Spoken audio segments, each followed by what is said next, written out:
Turklar millat bilimli insonlar qo'lida ekanligini bir necha asrlar avval bilishgan. Iqtidorli bolalarni ajratib, maktablarga jalb qila boshlagan. Olimlar tayyorlaydigan Andarun maktab o'qituvchilari shahar va qishloqlar bo'ylab qobiliyatli bolalarni axtarishar edi.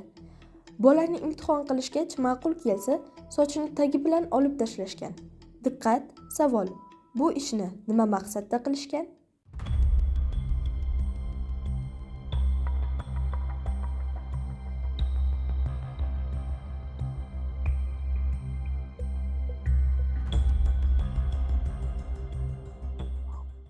Javobim tayyor.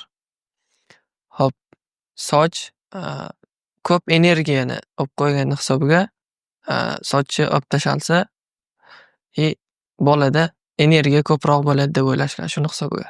Afsuski, javobingiz noto'g'ri edi. Ishtirokingiz uchun tashakkur.